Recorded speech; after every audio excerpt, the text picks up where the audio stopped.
Et si on s'approche de la mort, le soleil brillera toujours comme une lumière dans le noir. Allez-moi maintenant, emmène-moi partout, explique-moi comment faire pour se sentir en vie. Oh, Marianne Michi. Est-ce que j'ai une idée de vidéo pour Pâques? Non, mais je pourrais venir avec quelque chose. J'ai une idée.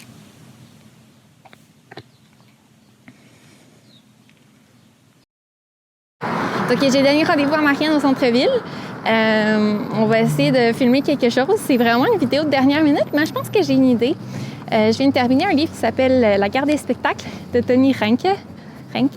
Je suis pas sûre. Puis c'est vraiment intéressant, puis ça m'a vraiment fait réfléchir parce que en ce moment, je capote sur Star Academy. C'est juste vraiment nostalgique. J'ai regardé ça quand j'étais petite. Fait que là, puis là, ils ont tout mon âge, toutes les académiciens autour de mon âge. Fait que c'est comme vraiment spécial, tu sais, d'avoir grandi avec cette émission-là. Puis c'est vraiment un gros spectacle. Tu sais, ça fait des semaines, là, ils parlent de Mika qui vient faire son spectacle. Puis là, il y avait des feux d'artifice dans le studio. Puis c'était comme la grosse affaire. C'est comme le gros spectacle. Et le livre vient, en fait, remettre un peu en question ça, de dire... Mais il y a un spectacle qui est encore plus gros que ça. Comme tout ce que tu peux imaginer sur la scène, il y a un spectacle qui est encore plus gros que ça. Et c'est ça, en fait, que j'ai envie d'explorer dans cette vidéo aujourd'hui.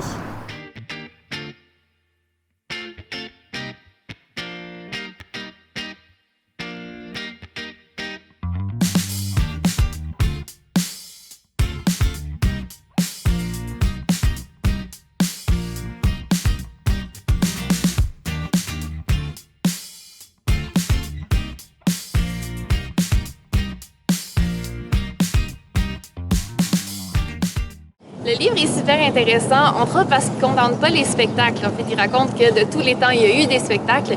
Et donc, le fait qu'on est en train de consommer des spectacles aujourd'hui, c'est pas une nouveauté. Ce qui est différent, c'est que c'est la façon dont on le consomme, qui fait qu'on peut l'avoir n'importe quand on veut, n'importe où. Mais le problème qu'il mentionne, c'est quand ces spectacles-là nous empêchent de voir le spectacle qui est encore plus grand et le spectacle qui devrait nous émerveiller, et c'est la croix.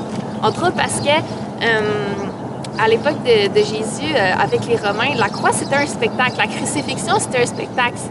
C'est une mort qui est lente, c'est une mort qui est publique. C'est le spectacle des Romains et de leur pouvoir sur les peuples qu'ils ont conquis. Et donc, en soi, c'était un spectacle à ce moment-là. Mais c'est aussi un spectacle parce que pour eux, à ce moment-là, c'était une parodie de couronnement. T'sais, ils se sont moqués de Jésus, ils lui ont mis une couronne d'épines. Quand ils l'ont arrêté, ils ont mis des vêtements pourpres qui voulaient signifier plus la royauté.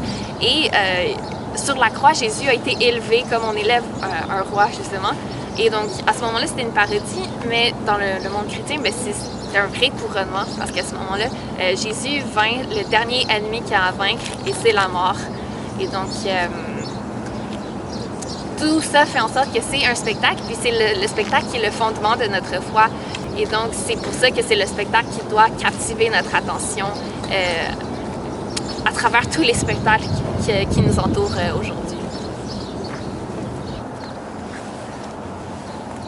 Comme c'est dimanche de Pâques, on doit parler de la résurrection. Puis ça, je pense que c'est un des trucs qui manque dans le livre, c'est que le spectacle est magnifique et il est complet à cause de la résurrection. S'il n'y avait pas eu la résurrection, c'est la mort qui aurait gagné. Ça aurait été le spectacle de la mort, ça aurait été le spectacle des Romains. Alors que là, c'est le spectacle de Dieu.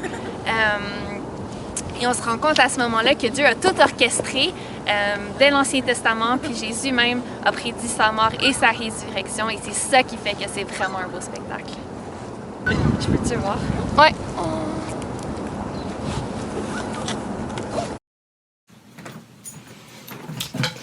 Fait que je viens de revenir. On a filmé avec Marianne, c'était vraiment le fun. Mais en chemin, j'ai réalisé qu'il y a plein de choses que j'aurais pu mentionner que j'ai oublié de dire. Mais j'espère que ça va être une bonne base, pour commencer ta réflexion. Puis on peut continuer la conversation dans les commentaires. Dis-moi, qu'est-ce que tu ajouterais à la liste? Qu'est-ce qui fait que pour toi, l'histoire de Pâques, c'est le plus beau des spectacles? Je veux le savoir dans les commentaires. Et on va continuer à travailler sur cette liste-là. Puis on va voir ensemble qu'est-ce qui fait que la croix, la mort et la résurrection de Jésus, c'est le plus beau des spectacles. Et là, je vais commencer le montage. En espérant que je vais avoir fini avant le spectacle de Star Academy de ce soir. Je pense que je peux faire ça. Je suis capable. Ciao.